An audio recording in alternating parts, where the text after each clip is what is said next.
उपासना के मार्ग में उपासक को ऐसी दृढ़ भावना बनानी है कि चाहे हमारे शरीर को भयानक पीड़ा मिले, अपमान मिले, तिरस्कार मिले, चाहे हमारा मन हमारे खिलाफ हो जाए, भोगों में आकर्षित कर दे, या विश्व हमारी निंदा करने लगे, मुझे किंचन मात्र भी कोई भय नहीं, अपने मार्ग में अटल रहूंगा। ये शपथ पूर्वक मार्ग चलना चाहिए। प्रारंभ में ही ये शपथ खा लेनी चाहिए, अब मैं प्रभु के मार्ग को नहीं छोड़ सकता, चाहे जितनी पीड़ा दी जाए या प्रलोभन दिया जाए। हर सुख का प्रलोभन माया देगी, प्रभु को नहीं छोड़ना है। जो उपासक सुख का लक्ष्य करके इस मार्ग में चलता है वो भ्रष्ट हो जाता है।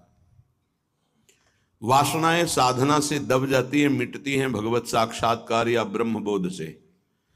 भगवत साक्षात्कार या ब्रह्मबोध तक पहुंचने के लिए उपासक को बहुत ही स्वभाव में गंभीरता, सहनशीलता ये लानी ही होगी।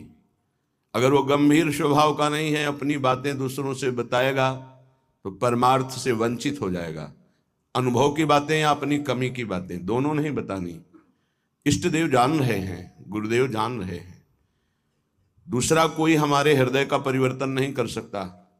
अगर हमारे हृदय का परिवर्तन कर सकता है तो हमारा आराध्य देव कर सकता है। आराध्य देव सर्वज्ञ है, इसलिए मुझे कहने की जरूरत नहीं।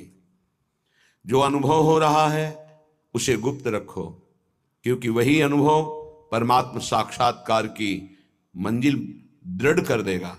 अगर अनुभव बताने लगे तो खाली हो जाओगे, परमार्थ में चलने की योग्यता खो दोगे। इस बात को धैर्यपूर्वक समझिए। चाहे जितना कष्ट हमें मिले, शारीरिक या मानसिक, हम प्रभु के मार्ग को अब छोड़ने वाले नहीं। ये शपथ खानी चाहिए। हम प्रभु के मार्ग में जैसे हैं वैसे ही चलेंगे।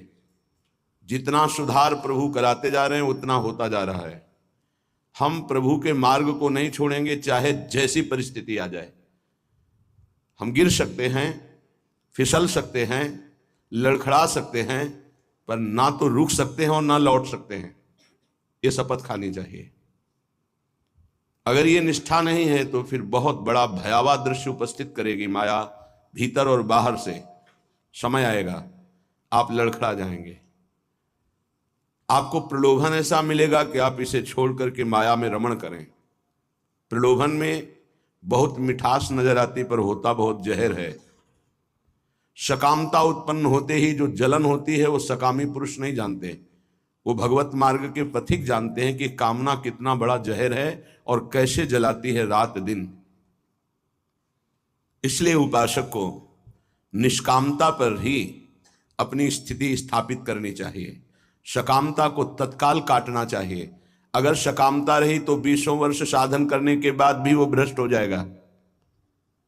इस शब्द को बहुत सूक्ष्मता से अनुभवपूर्वक बोल रहे हैं। छोटी सी दबी हुई वासना 20 वर्ष साधन करने के बाद भी वो अपना प्रबल रूप धारण कर लेगी और साधक को गिरा देगी। ढूंढ ढूंढ कर अंदर की वासनाओं को नाम जप के द्वारा भस्म किया जाता है। भजन के बल से उनका हृदय से पूर्ण अनादर करना होता है। अनादर ही उनका नाश है, आदर करना ही अपना नाश है। बस ये ध्यान रखना है। सकामता ही हमारा पतन है, निष्कामता ही हमारी स्थिति है। धैर्यपूर्वक सहन करना ही यात्रा है। सहन न कर पाना, टूट गए या प्रलोभन में आ गए